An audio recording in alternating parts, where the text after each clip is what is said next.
अभी थोड़ी देर पहले अमित शाह की दिल्ली पुलिस ने 1000 पन्ने की एक चार्जशीट दायर करी है यौन शोषण के गंभीर आरोपों में घिरे हुए ब्रजभूषण शरण सिंह के खिलाफ। भाजपा के बाहुबली नेता, रेसलिंग फेडरेशन के चीफ, भारतीय जनता पार्टी के सांसद अमित शाह की आंखों के तारे। इस 1000 पन्ने की चार्जशीट में करीब 500 पन्ने में दिल्ली पुलिस ने बेशर्मी की हर हद पार करते हुए यह साबित किया है कि कैसे यह पॉक्सो का मामला नहीं है और पॉक्सो के मामले में अपनी एफआईआर का कैंसिलेशन कराया है और क्लीन चिट दी है ब्रजभूषण शरण सिंह को। मैं आपके सामने एक बात रखती हूं और यह फैसला देश की जनता करेगी। एक अवयस्क लड़की इतने बड़े आदमी के खिलाफ पॉक्सो की शिकायत दर्ज करती है, यौन शोषण का आरोप लगाती है और फिर सारा तंत्र, सारी पुलिस, इस देश की सत्ता, इस देश की सरकार, सरकार के मंत्री, सरकार के सांसद मिलकर एक तरफ उस लड़की के खिलाफ खड़े हो जाते हैं और संरक्षण ब्रजभूषण शरण सिंह को दिया जाता है और उस लड़की को गलत साबित करने पर लोग तुल जाते हैं। सारा तंत्र एक तरफ है और उसके बाद उसके पिता के हवाले से वो बयान वापस ले लिया जाता है।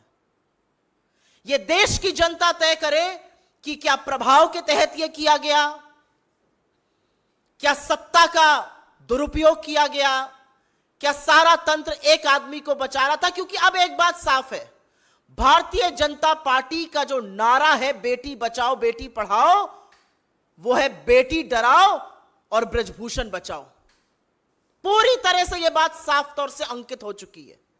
मैं आपसे पूछना चाहती हूं, पॉक्सो का जब गंभीर आरोप किसी के खिलाफ लगता है तो तुरंत कार्रवाई की मांग होती है और वो कार्रवाई होती है तुरंत हिरासत में लिया जाए। 45 दिन तक ब्रजभूषण शरण सिंह से पूछताछ तक नहीं करती Delhi police. Delhi police FIR तब दर्ज करती है जब सुप्रीम कोर्ट हस्तक्षेप करता है।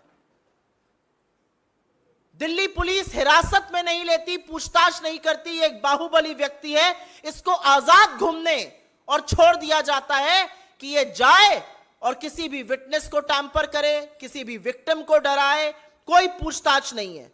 ये मीडिया में इंटरव्यू देके मेडल को 15-15 रुपए का बताते हैं। ये मीडिया में इंटरव्यू देके गुड टच और बैड टच की बातें करते हैं। ये अपनी शक्ति का प्रदर्शन रैलियों में करते हैं, लेकिन दिल्ली पुलिस 45 दिन तक आरोपी से, और इतने गंभीर आरोपी से, पूछताछ नहीं करती। आपसे मैं पूछती हूं, एक अवयस्क लड़की एक तरफ और पूरा तंत्र एक तरफ, क्या वो लड़ सकती है? क्या वो अपनी व्यथा को बता सकती है? मैं आपसे पूछना चाहती हूं, आपके घर में भी बेटियां हैं, आपके घर में भी बहनें हैं, पूरा तंत्र जुटा हुआ था। आज चार्जशीट फाइल होती है, लेकिन खेलकूद के मंत्री ने तो पहले ही भविष्यवाणी कर दी थी कि 15 तारीख तक चार्जशीट फाइल हो जाएगी। क्यों? उनको कैसे पता था? यह चार्जशीट दिल्ली पुलिस ने लिखी है या इस चार्जशीट को लिखने का काम भाजपा के कार्यालय में किया गया है? और कौन है दूसरी तरफ? इस देश की वो बेटियां जिन्होंने आपका मान बढ़ाया, जिनके साथ फोटो खिंचाते वक्त थकते नहीं थे मोदी जी, जिनको अपने घर की महिला लड़कियां बताते थे। 50 दिन से ऊपर हो गया, एक शब्द इस देश के प्रधानमंत्री से नहीं फूटा।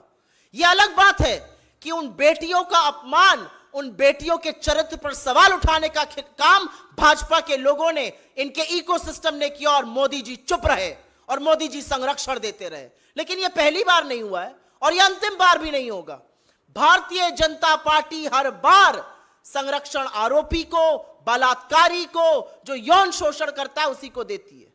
याद है ना कुलदीप सिंह सेंगर, याद है चिन्मयानंद, याद है लखीमपुर का चीरहरण, याद है आपको अंकिता उत्तराखंड की, याद है आपको हाथरस की गुड़िया। हर बार संरक्षण आरोपी को दिया जाता है, हर बार संरक्षण दरिंदे को दिया जाता है। हर बार बेटियों के खिलाफ खड़े होने का काम भारतीय जनता पार्टी, मोदी सरकार और खुद इस देश के प्रधानमंत्री नरेंद्र मोदी करते हैं। यह एक स्क्रिप्ट है, यह चिर परिचित अंदाज में हर बार संरक्षण आरोपी का होगा, बचाया आरोपी को जाएगा, झोंका भट्टी में देश की बेटियों को जाएगा। हम आशा करते हैं और हमें विश्वास है कि इस देश की न्यायपालिका, इस देश के कोर्ट इसका संज्ञान लेंगे।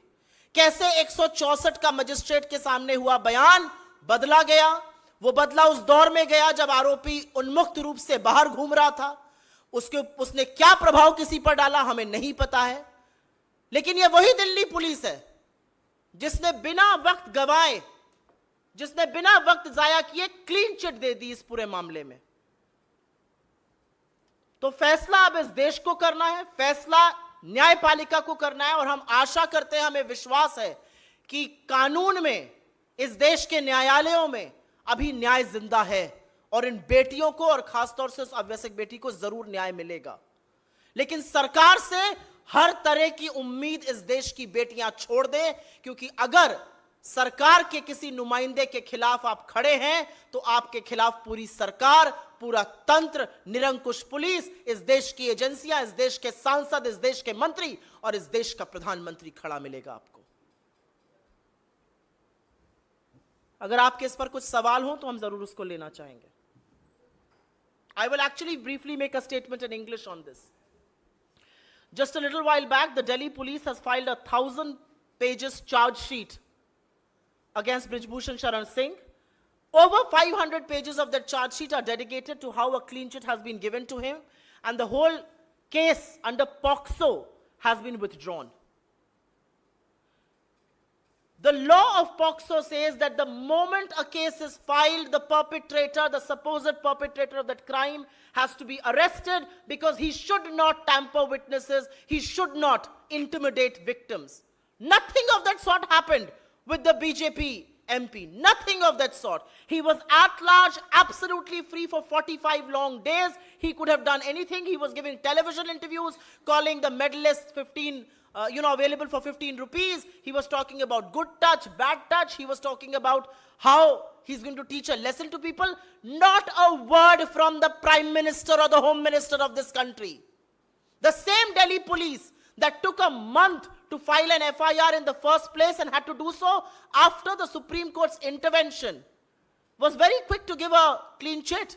But the reality is that when you have a man as strong and as powerful as Brijbhushan Sharan Singh and the entire government, the entire system, the agencies, the police, the MPs, the ministers all standing with him, what chance does a minor girl have to seek justice? That's the question people of this country and all of you should answer today. I also think it's a pattern, it's a script. Whenever there is a crime against women, whenever, the BJP will always be found standing with the perpetrator of the crime and never with the girl. You begin with Kuldeep Singh Sengar, you Hathras, you go wherever. A woman means she's alone because the government, Modi, is solidly the perpetrator of crime, and this is no exception either. But we do hope that the courts in this country are going to take cognizance of this matter.